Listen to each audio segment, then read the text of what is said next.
You look in the mirror when you wake up and you see a solid object, right? You see Ah, bone, you see skin, you see muscle. right. You feel your own weight. Exactly. You feel your weight when your feet hit the floor, and it gives you this, I don't know, this really pervasive illusion that you are a cohesive, dense piece of architecture. Yeah, a solid structure. But if you strip away that illusion, if you just drop the human ego for a second, the reality is entirely different. You are essentially a walking, talking, highly pressurized bag of salt water. It's true. It completely reframes how you think about your own biology, honestly. It totally does. Because we navigate the world believing we're these structural machines like cars or buildings. But fundamentally, human life is just a fluid dynamics problem. A chaotic collection of liquids. Exactly. We're a chaotic collection of liquids locked in this desperate second-by-second battle to maintain, a highly delicate chemical equilibrium. Well, welcome to the deep dive. Today, we are taking you inside that invisible high-stakes balancing act happening inside your body, right this very second fluid and electrolyte management. This is a huge topic. It really is. And we have a stack of comprehensive clinical notes here, specifically from nursing and medical courses, NUR 209 and NUR 113. So think of these documents as the literal, unvarnished operator's manual for the human machine. And our mission today is to decode the incredibly complex mechanics outlined in that manual. We're looking at how every single cell in your body fights for perfect equilibrium. And what happens when it fails? Right. More importantly, how to recognize the biological alarm bells when that system tips into the danger zones, like dehydration or fluid overload. I mean, this goes far beyond medical jargon. It's the raw physics of how you stay alive. Yeah, so if you are the kind of person who wants to understand the why behind the what, you are absolutely in the right place. We're going to track exactly what your body does with the glass of water you drank this morning. Follow the water. Exactly. Follow the water. Now, the source material establishes two absolute foundational concepts that basically govern everything else we're going to discuss today. The first is simply fluid and electrolyte balance. Which the notes designate as the absolute priority concept. Right. But the second concept, the one that actually gives the first one its entire purpose, is perfusion. Perfusion is the end game, like the entire end game. Break that down for us. Sure. So every single drop of water you absorb, every ion of salt your body moves across a cellular barrier, it all exists for one reason, and that's to maintain perfusion. Perfusion is the active delivery of blood, carrying oxygen and nutrients deep into the capillary beds of your tissues and organs. So it's the actual delivery system. Yes, and if your fluid balance falters, your blood pressure drops. And if your blood pressure drops, the physical force required to push that oxygenated blood into your tissues, it just disappears. Oh, wow. Yeah, your perfusion fails, and your tissues literally begin to starve and suffocate. That really raises the stakes immediately. So before we zoom down into the microscopic level to see how these cells manage this, I think we need to zoom out. Look at the big picture. Right, the macro level of your body. How does the fluid actually get in, and how does it get out? The sources lay out a very rigid, zero-sum mathematical equation here. It's an accounting ledger, and the body demands a daily balance of exactly 2,500 milliliters. The 2,500 milliliter scale. Yeah. The healthy human body is relentlessly seeking that perfect symmetry. 2,500 milliliters of fluid intake and 2,500 milliliters of fluid output every single day. Let's break down that intake side of the ledger first, because, this is not just you chugging from a water bottle. Right, there's more to it. The notes specify that 1,600 milliliters come from drinking liquids. Then another 500 milliliters come from the food you eat. So, like the moisture hiding in an apple or a piece of chicken. Yeah, dietary moisture. But the remaining 400 milliliters, this is what literally stopped me in my tracks. 400 milliliters come from sheer metabolism. It's amazing, isn't it? Your body is essentially operating a tiny internal water manufacturing plant. Wait, really? Like making it from scratch? Basically, yeah. When you consume nutrients, your cells have to break them down to create usable energy, which is the metabolic process. But that chemical reaction doesn't just produce energy, it produces a chemical byproduct. Okay, what kind of byproduct? Well, when your cells combust glucose and oxygen, the ash left over from that cellular fire, so to speak, is literally H2O. You are synthesizing 400 milliliters of brand new internally generated water every single day just by, keeping your physiological lights on. I'm still trying to wrap my head around the idea that my body is forging its own hydration. That's wild. It's incredible engineering. It really is. So we have our intake, 1,600 from drinks, 500 from food, 400 manufactured by the cells. That totals the 2,500. But if the body is taking in 2,500, it absolutely must spend 2,500 to keep the ledger balanced. Right, the accounting has to zero out. Exactly. And the output side is where things get even stranger. So we lose 1,500 milliliters via urine, and 100 milliliters are lost in feces. But that leaves 900 milliliters unaccounted for. The insensible losses. Right, the notes call these insensible losses. We lose 500 milliliters through our skin and 400 milliliters just from breathing. Just breathing. Insensible losses are basically the invisible drain on your biological bank account. I mean, you don't consciously feel yourself losing 500 milliliters of moisture through your skin. No, not at all. And this isn't active sweating from a workout either. It is just constant passive evaporation. And you certainly don't notice the 400 milliliters of water vapor you exhale. Right, you can only see it when it's freezing outside. Exactly. But it's always happening. Your lungs have to humidify the air you breathe to function. So every time you exhale, you are pushing a tiny cloud of your body's water inventory out into the atmosphere. Nearly a full liter of water is just vanishing from our bodies into thin air every day. Yeah. That feels like, I don't know, a massive vulnerability in the system. It is a vulnerability, which is why it's so tightly regulated. But is this 2,500 milliliter ledger a universal law? Like if I'm a marathon runner or if I'm an 80-year-old sitting in a chair, does that baseline math change? Yeah, so the clinical notes explicitly address this variance. While 2,500 is the standard biological goal, age, gender, and specifically the amount of fat tissue a person carries, all of those heavily dictate the total amount and distribution of body fluids. Oh, because of muscle versus fat. Exactly. Muscle holds a tremendous amount of water. Fat tissue, biologically speaking, is essentially water repellent. It contains virtually zero moisture. I didn't realize that. Yeah, so a person's physical body composition drastically alters their internal fluid reservoirs. And your biology manages this individual variance through the thirst drive. The thermostat. Right, your brain acts as the master accountant, constantly monitoring the ledger and triggering the sensation of thirst when the balance threatens to tip into the red. Okay, so the ledger forces the fluid in and out of the body.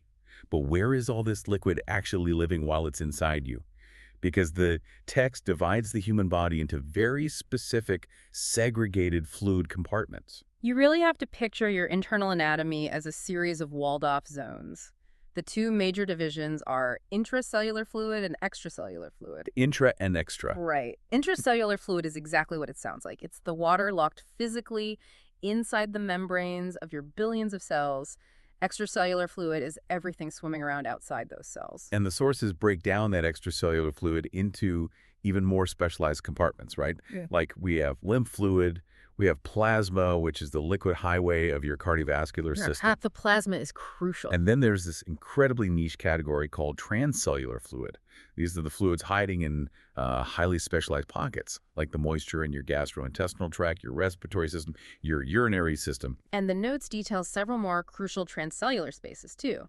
Glandular fluids, cerebrospinal fluid, which acts as the hydraulic shock absorber bathing your brain and spinal cord. Wow. And even intraocular fluid, the liquid inside your eyeballs that maintains their literal spherical shape and pressure. Wait, really? The shape of the eye? Yes.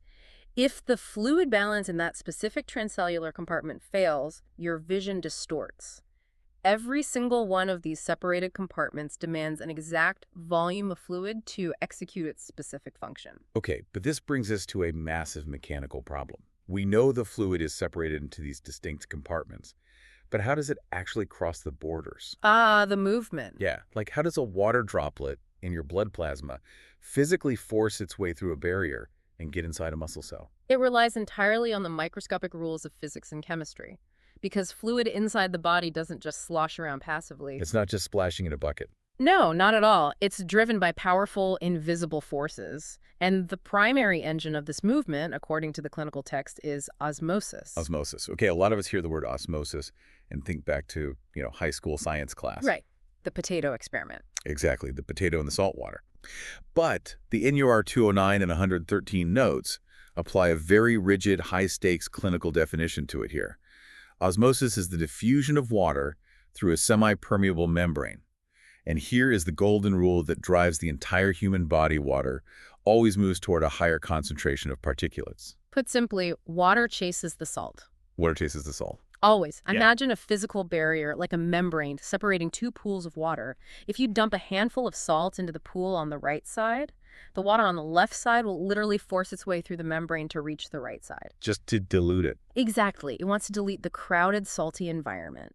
Osmosis is basically an unstoppable, physical imperative seeking chemical equality. Water chases the salt. That is the fundamental law. And the clinical notes provide an incredibly intense application for this regarding tonicity.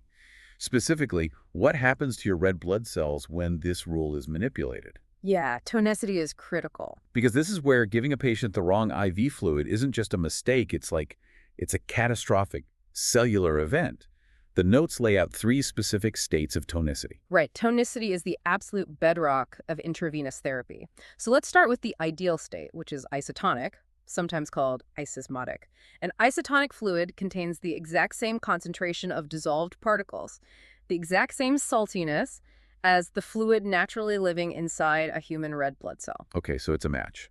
And the sources list normal saline, often abbreviated as NS, and Ringer's lactate as prime examples of isotonic fluids. Yes, because the salt concentration in the IV fluid perfectly matches the salt concentration inside the cell, there is zero osmotic pressure pushing or pulling across that membrane. Because the water isn't chasing anything. Exactly. A red blood cell floating in an isotonic solution experiences no stress.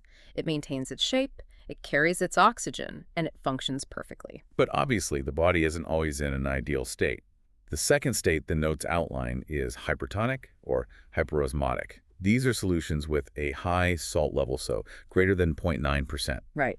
This creates immense osmotic pressure because the fluid surrounding the cell is suddenly much saltier than the fluid inside the cell. So we follow the golden rule. Water chases the salt. Because the outside environment is overwhelmingly salty, the water locked inside the red blood cell is violently pulled outward through the cell membrane. Out into the plasma. Yes. And the clinical consequence of this is devastating. The text uses a specific term for it, crenation. Crenation. The red blood cell rapidly loses its internal water volume. It shrivels up and its edges become like jagged and spiked. Wait, if the cell is shrinking and turning jagged, what does that actually mean for the patient? Like, does a crenated cell still work? Barely, if at all. I mean, a crenated red blood cell loses its crucial surface area and its flexibility. It can no longer efficiently carry oxygen, and it physically struggles to navigate through the microscopic capillaries of the circulatory system. Because it's rigid and spiky. Yeah, you are effectively disabling the patient's oxygen delivery network. That's terrifying. And the third state is the exact opposite nightmare, right? Hypotonic or hypoosmotic solutions. Yes, the opposite problem. These have a salt level lower than 0.9%. So now the fluid inside the red blood cell is saltier than the diluted fluid surrounding it. Once again, water chases the salt, but this time, the water from the diluted plasma forcefully pulls itself into the cell to try and dilute the higher salt concentration inside. The red blood cell begins to rapidly gorge itself on water. But human cells don't have rigid structural walls like plant cells do, right? They're just, flexible membranes. Exactly, which is why a hypertonic environment is so lethal. The red blood cell swells and swells until the membrane simply cannot handle the structural tension. The cell ruptures, it explodes. Oh my God. The clinical term is lysis. When the cell undergoes lysis, all the hemoglobin, which is the protein that actually holds the oxygen, spills out uselessly into the surrounding plasma. So mistaken tonicity means you're either dehydrating the patient's cells until they collapse into jagged little stars, or you are flooding them until they detonate. That's the reality of it, yeah? This completely changes how I view an IV drip. You aren't just pouring water into a vein, you are delicately manipulating the osmotic pressure to protect the structural integrity of billions of cells. It's a massive responsibility. But osmosis is just one of the mechanisms. The notes draw a sharp contrast between osmosis, diffusion, and filtration. Let's talk about diffusion. Diffusion is the movement of the actual particles themselves rather than the water. So the solutes move from an area of higher concentration to an area of lower concentration. Okay, so if osmosis is water chasing salt, diffusion is the salt deciding to spread out evenly across the room. Exactly that, just balancing the room. But filtration is an entirely different beast. Filtration is the process where water and dissolved substances are forced across a membrane by a mechanical force called hydrostatic pressure. The sources present this incredible physiological conflict here. Hydrostatic pressure pushing against osmotic pressure. It is a constant pressure dance. Yeah. Walk me through the mechanics of that. You have to view it as two opposing physical forces. Hydrostatic pressure is the mechanical PUSH. It's the raw physical force of the fluid pressing against the walls of its container. Like a hose. Right. When your heart beats, it generates hydrostatic pressure, physically ramming blood against the walls of your arteries and capillaries. Osmotic pressure, on the other hand, as we've established, is the chemical peel. It's the particles inside the blood pulling water toward them. Let me see if I have this right. The heart pumps, creating this massive hydrostatic pressure that literally shoves fluid and nutrients out of the microscopic pores in the capillaries and into the surrounding tissue. Yeah. But if it only pushed, all our blood fluid would just leak out into our tissues and stay there. We would swell up like balloons. That is exactly where the osmotic pull saves you. The large proteins and salts that are left behind inside the blood vessel, they exert a powerful osmotic pull. They reach out and chemically drag the fluid back into the capillary after it has dropped off the nutrients. It's a perfectly balanced loop. It has to be. The notes emphasize that hydrostatic pressure must work in perfect harmony with osmotic pressure. The push delivers the nutrients, the pull brings the fluid back. If either side of that equation fails, perfusion stops. The push and the pull. But sometimes the body encounters a scenario where it can't rely on passive spreading, pushing, or pulling, right? Right. Sometimes physics isn't enough. Sometimes it has to force a substance against the natural laws of physics. The source material calls this active transport. Active transport is the cellular equivalent of swimming upstream. It's the movement of substances against their concentration gradient, moving from an area of low concentration to an area of high concentration. Which shouldn't naturally happen. No, it defies the natural physical urge to balance out, so it requires immense amounts of cellular energy, specifically a molecule called ATP. The text highlights that this process requires dedicated carrier proteins to physically grab a substance and drag it across the membrane. The notes give you a prime example of this. Glucose needing insulin. Glucose is a massive molecule compared to, like, an ion of salt. It can't just passively slip through the cell wall. It needs help. Yeah, so insulin acts as the chemical key, turning on the active transport pump that forcibly drags the glucose inside to be used for energy. And the clinical implications of active transport failing are catastrophic. The notes explain that cells rely on these energy-hungry pumps to control their own internal volume. They're constantly pumping out excess sodium ions. Pumping out the salt. Yes. If a cell cannot secure enough oxygen, a state called tissue hypoxia, it cannot produce the ATP energy required to run the pump. So if the pump loses power and just stops spinning, The sodium builds up inside the cell. And because water chases salt, water floods into the oxygen-starved cell, it swells, and the tissue begins to undergo necrosis. It dies. wow. This entire system is breathtakingly interconnected. So we've established that water movement is dictated by the particles it chases. It's pushed, pulled, and pumped based on the location of these solutes. So I think we have to talk about the actual chemical roster. The players on the board? Yeah. Who are these particles? The notes introduce the electrolytes. To clarify what an electrolyte is, the text first establishes what it isn't. A non-electrolyte is a substance that remains completely intact when you drop it in water. Like what? Glucose, urea, creatinine, they dissolve, but their molecular structure doesn't shatter. But electrolytes are entirely different.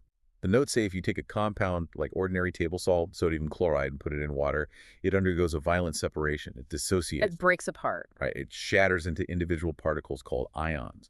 And the defining characteristic of these ions is that they carry an active electrical charge. And that electrical charge governs every nerve impulse and muscle contraction in your body. Every single one. The notes divide them into two camps. The positively charged ions are called cations, and the negatively charged ions are called anions. Okay, cations are positive, anions are negative.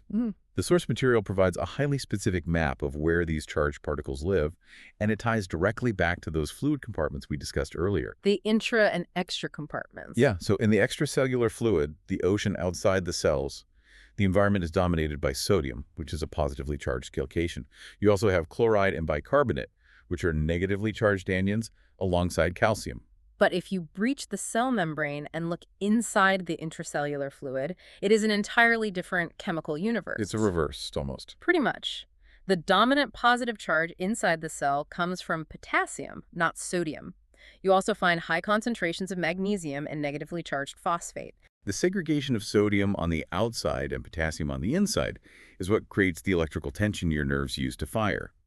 But here's the detail from the text that completely fascinated me. It's a mathematical absolute regarding the blood plasma. the 154 milliQL rule. The total electrolyte composition of your blood, it's strict math. Insanely strict. The notes state that in healthy blood plasma, if you add up the electrical charge of every single cytolocation, it totals exactly 154 milliequivalents per liter. And if you add up every single anion, the negative charges total exactly 154 milliequivalents per liter. The positive charges perfectly, flawlessly equal the negative charges. The human body enforces a state of absolute electrical neutrality. 154 to 154. Yes, and the clinical text is extremely firm on what this means practically. Because cations and anions must be maintained at equal total levels, any change in one specific ion violently forces a change in another ion to preserve the 154 balance. Okay, let me conceptualize this. Yeah. The blood plasma is like a highly exclusive nightclub operating under a merciless fire code. Okay, I like this. The club capacity is capped at 154 positively charged guests and 154 negatively charged guests. It is at maximum capacity.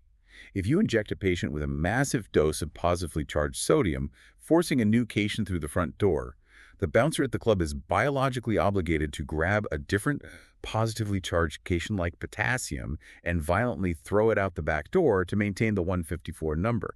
The math cannot be negotiated. That is a perfect analogy that perfectly illustrates the clinical danger. The body will willfully alter its own critical chemistry, literally dumping vital potassium or calcium, just to prevent that electrical neutrality from failing. Wow. The source explicitly flags this for nursing management, too.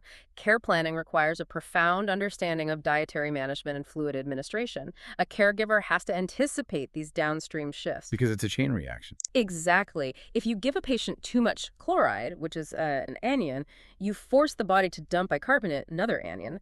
But bicarbonate regulates the acidity of the blood. So by trying to fix a salt imbalance, you can accidentally trigger a massive acid-base crisis because of the 154 rule. That is, with millions of ions constantly shifting, water chasing salt, hydrostatic pressure fighting osmotic pressure, how does the body not instantly spiral out of control? It seems impossible, right? There has to be a centralized biological thermostat monitoring all of this chaos. There is, and it relies on a highly sophisticated network of hormonal thermostats. The primary mechanism detailed in the text is the renal system, specifically an intricate chemical cascade known as the renin-angiotensin-aldosterone system, or RAAS. The RAAS cascade. The notes indicate this isn't just the kidneys doing the work, though. It's a massive multi-organ collaboration involving the kidneys, the liver, the lungs, the brain, and the adrenal cortex. It's honestly a symphony. Think about the complexity required here. Let's say your hydrostatic pressure, your blood pressure starts to drop because you were dehydrated. Okay, pressure is dropping. The specialized cells in your kidneys immediately detect that drop in flow. They essentially panic, and they release an enzyme called renin into the bloodstream. But the renin doesn't fix the problem by itself, does it? Not at all. It just acts as a messenger. The renin travels through the blood until it collides with a protein produced by your liver called angiotensinogen. The renin converts it into angiotensin I. Step 1. Right. Then, that molecule floats through your circulatory system until it reaches your lungs, where it encounters another enzyme that converts it into angiotensin II. Wait, so the kidney alerts the liver, which sends a package to the lungs to be armed. Precisely. And angiotensin II is an incredibly potent chemical. It causes your blood vessels to constrict, driving up pressure instantly. Squeezing the pipes. Yes, but it also travels to the adrenal cortex, the gland sitting on top of your kidneys, and forces them to release the hormone aldosterone. And to make this complex cascade manageable, the nursing notes provide brilliant memory aids. The memory aid for aldosterone is save the salt. Save the salt. And because of our golden rule, water chases salt. Right. If aldosterone tells the kidneys to stop filtering out sodium and put it back into the blood, the water follows the sodium back into the blood. The volume expands. You've got it. Then we have the endocrine system's contribution. The pituitary gland in the brain releases ADH, antidiuretic hormone. ADH. Yes, and the memory aid for ADH is simply save the water. It acts directly on the collecting ducts in the kidneys, making them physically more permeable. It forces them to reabsorb free water back into circulation without needing to drag salt along with it. So aldosterone saves the salt, ADH saves just the water. But what if the problem is the opposite? What if the hydrostatic pressure is dangerously high, like too much fluid? That triggers the natriuretic peptides, specifically ANP and BNP. These hormones are actually released by the muscle cells in the heart itself when they are stretched too far by excess blood volume. The heart muscle itself senses the stretch. Yes. And the memory aid for ANP is the exact countermeasure. Get rid of the salt and water. ANP actively suppresses that entire RAS cascade we just talked about, forcing the kidneys to dump massive amounts of sodium and fluid into the urine. Save the salt, Yeah. save the water, Yeah. or get rid of both. This entire hormonal network is completely dedicated to a single physiological truth. The notes call it the golden rule of fluid regulation. Volume equals pressure. It's that simple. If you bring this back to hydrostatic pressure, the logic is flawless. The cardiovascular system is just a closed loop of pipes. If you increase the fluid volume inside those pipes, the pressure pushing against the walls skyrockets. And if you bleed out or dehydrate, The volume drops and the pressure plummets. Aldosterone, ADH, and ANP are your body's tools for micromanaging blood pressure by frantically raising or lowering the fluid volume. so in a clinical setting, how do medical professionals actually check this internal thermostat? Like, you Yep. can't easily measure ADH levels in real time, right? No, we use proxies. The text provides 3 primary laboratory indicators of a patient's fluid status: blood urea, nitrogen or BUN creatinine, and specific gravity. These 3 tests operate like the internal dipsticks of the human engine. BUN and creatinine are natural waste products. Your body produces them at a relatively constant rate, and your kidneys are supposed to filter them out into the urine. Right. But if your fluid volume drops, your kidneys don't have enough water to effectively flush those waste products out. So they start backing up into the bloodstream. Exactly. When a blood test shows high concentrations of BUN and creatinine, it's a glaring physiological indicator that the body doesn't have the hydrostatic pressure or the fluid volume to run its filtration plant properly.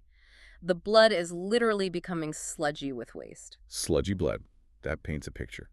And specific gravity measures the other side of that process, right? The urine itself. It does. How does specific gravity work, you ask? Well, it measures the density of the particles in the urine compared to pure water. If your body is screaming, "Save the water," via ADH, the kidneys will squeeze every usable drop of moisture back into the blood. What little urine is produced will be intensely dark, highly concentrated, and packed with waste solutes. That high specific gravity is definitive proof the body is hoarding its fluid reserves. We have this beautifully tuned system. Hormones triggering organ cascades, kidneys rationing water, lungs managing pressure. But the notes highlight a stark reality. This perfect system degrades over time. How does aging throw a wrench into the 2,500 milliliter ledger? The clinical notes flag aging as a massive risk factor, and the degradation isn't just about the kidneys getting tired, it's actually a neurological failing. Neurological. Yeah. As we age, we experience a pronounced decrease in our senses of taste and smell. But most critically, the physical structures in the hypothalamus that monitor blood concentration begin to lose their sensitivity. The crucial thirst drive simply blunts. So the master accountant stops looking at the ledger. That is exactly what happens. An older adult can be objectively dangerously dehydrated, their blood plasma thickening, their blood pressure dropping, and their brain simply fails to trigger the conscious sensation of being thirsty. That's terrifying. They don't drink because the alarm bell is broken. Right, they don't feel it. When you combine that blunted thirst drive with the reality that many older adults are on multiple medications, like diuretics for heart conditions, they become incredibly vulnerable to severe rapid fluid imbalances. This brings us to the final and I think most critical segment of the source material. We've seen the blueprint of the healthy body. We understand the math of the ledger, the physics of osmosis, the chemistry of the electrolytes, and the hormonal alarms. The whole... Now, we examine the clinical exemplars. What actually happens to the human body when the system completely collapses? Dehydration and fluid overload. The text focuses heavily on dehydration as the primary exemplar. The pathophysiology seems simple on the surface. The fluid intake or retention simply doesn't meet the body's daily biological needs, resulting in a systemic fluid volume deficit. But the notes draw a very sharp, alarming distinction here. This deficit becomes a life-threatening emergency, specifically when it causes a drop in the plasma volume inside the blood vessels. Think back to our priority concept from the very beginning, perfusion. Right. If the plasma volume drops, the hydrostatic pressure drops. The heart continues to pump, but it's pumping a half-empty pipe. It physically cannot generate the mechanical force required to push oxygenated blood into the distant tissues of the brain, the kidneys, or the extremities.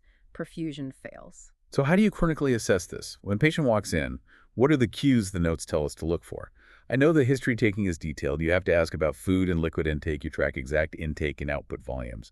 But the text heavily emphasizes serial daily weights. Right. Why is weighing a patient every single day so crucial for fluid management? Because water is heavy and humans cannot biologically lose or gain a kilogram of tissue in 24 hours. That makes sense. A sudden drop in body weight over a single day is not fat loss and it isn't muscle loss. 1 liter of water weighs precisely 1 kilogram or 2.2 pounds. Oh, wow. The math is that clean. It is. If a patient drops 4 pounds since yesterday morning, with absolute mathematical certainty, they just lost roughly 2 liters of internal fluid. That is a brilliant diagnostic tool. Oh. Alongside the history, there are the physical cues. The notes list a cascade of failures across the cardiovascular, respiratory, neurologic, and kidney systems. But the text provides a very specific visual cue. An image of a nurse performing a physical assessment on a patient's skin to test something called skin turgor. Ah, skin turgor. Yes, skin turgor is a direct measurement of the interstitial fluid volume. The nurse gently pinches a fold of skin, usually over the sternum on the chest or on the back of the hand, and pulls it upward. Actually, if you are listening to this, you can literally do this to yourself right now. Gently pinch the skin on the back of your hand and let it go. If you are well hydrated, your cells are plump with water, exerting outward hydrostatic pressure. The skin instantly snaps back into place the millisecond you release it. Snaps right back. Right. But in a severely dehydrated patient, the cells have surrendered their water to the blood to try and maintain pressure. The tissue is physically deflated. When the nurse pinches the skin, it stays pulled up. It tenses for several seconds before slowly sinking back down. Like a pitched tent. Exactly. It's a stark visual indicator that the cells are structurally collapsing. When it comes to looking inside the body to confirm this, the diagnostic assessment section is really interesting. The text notes that no single laboratory test gives you a definitive answer. You are piecing together a puzzle of BUN, creatinine, and specific gravity. But they also mentioned advanced imaging assessments, like ultrasonography with basic echocardiography. Yeah, you use the echocardiogram to look directly at the heart. You can visually assess how much blood is filling the chambers before each beat. Looking at the actual volume in the pump. Right. If the chambers are barely filling, you have visual confirmation that the venous return, the fluid coming back to the heart, is critically low. Okay, so once all these cues are gathered, the diagnosis is confirmed. Mm-hmm. Poor perfusion due to excess fluid loss or inadequate intake. But the immediate risk to the patient actually surprised me. The notes highlight a very specific physical danger that you might not associate with dehydration. The potential for injury, specifically from falls. It traces right back to the physiology. When fluid volume is low, blood pressure plummets, especially when the patient changes position, like standing up from a bed. The head rush. Exactly. This is called orthostatic hypotension. The brain briefly loses perfusion, causing dizziness. Couple that sudden dizziness with the severe muscle weakness caused by the inevitable electrolyte imbalances. Oh, because the 154 rule is failing. Yes, and the patient simply collapses. Fault prevention is a primary clinical priority for a dehydrated patient. Which flows directly into the interventions and planning. The immediate medical fix is restoring the balance through oral fluid replacement or intravenous drug therapy. But the text really stresses care coordination and transition management. The notes state emphatically that education is the most important management strategy to prevent a recurrence. Fixing the immediate deficit with an IV bag is the easy part, honestly. The difficult part is ensuring the patient understands how to manage their own internal ledger when they go home. The health promotion section dictates that caregivers must teach the patient to proactively match their fluid intake with their fluid output. And the instructions are highly practical. Drink more fluids, specifically water, and there is a direct warning in the text regarding what not to drink. Beverages containing caffeine. Caffeine is a problem. Yeah, caffeine acts as a mild diuretic, inhibiting the save-the-water hormones and actively increasing fluid loss through the kidneys. The evaluation of a successful intervention is strict, too. The patient must demonstrate they can maintain a daily intake of at least 1,500 milliliters. We have to prove it. They do. They must be able to verbally state the clinical indications of dehydration, prove they know to start fluid replacement at the very first sign of thirst or dizziness, and stringently follow the treatment plan. Well, that encompasses the fluid deficit. But this biological pendulum swings in both directions. What happens when the ledger overflows into the black? The final clinical topic covered in the source material is fluid overload.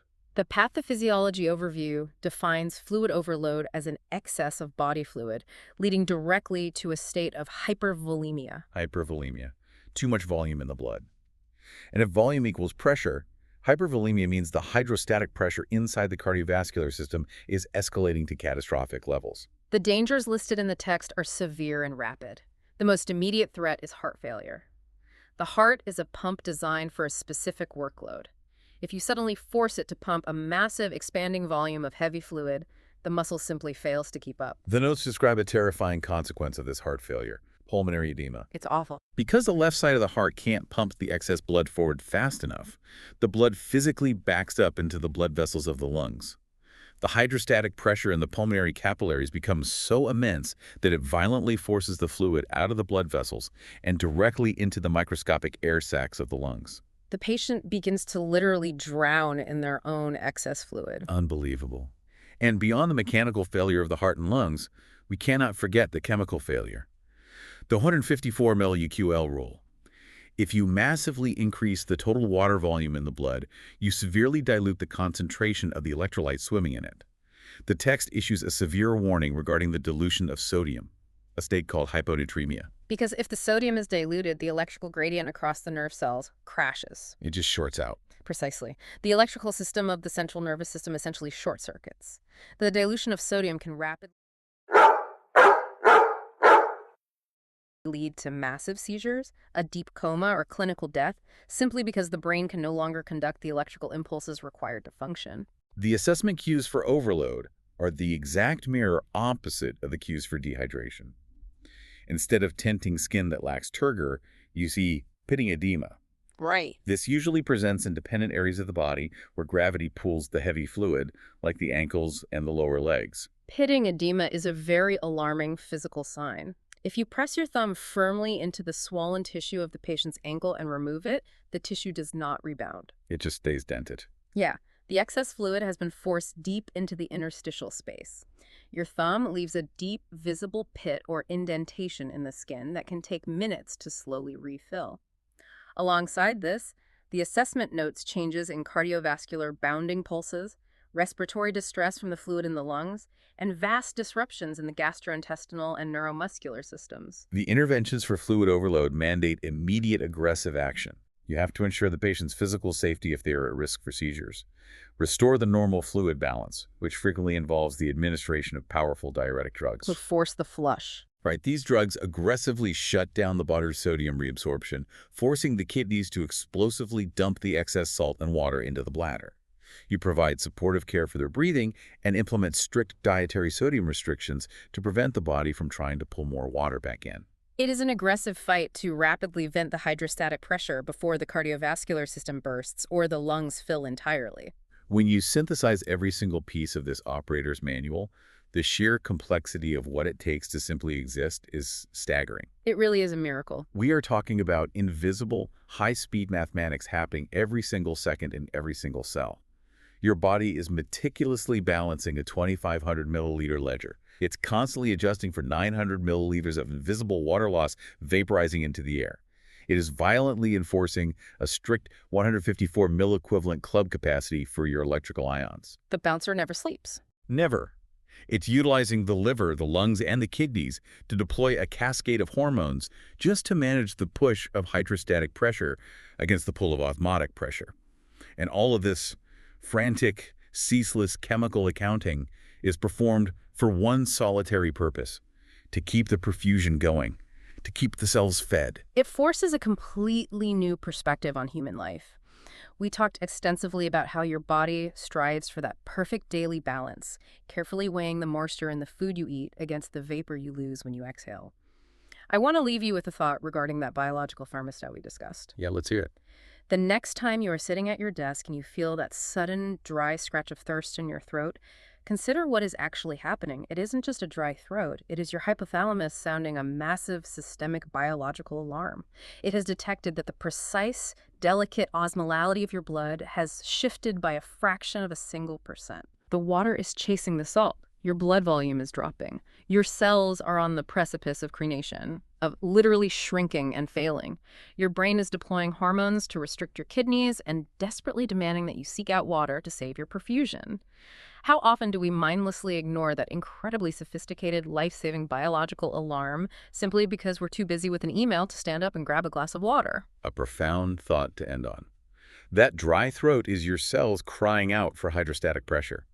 Thank you for joining us on this deep dive into the mechanics of your own biology. Stay curious, listen to the alarms your body is sounding, and stay well hydrated.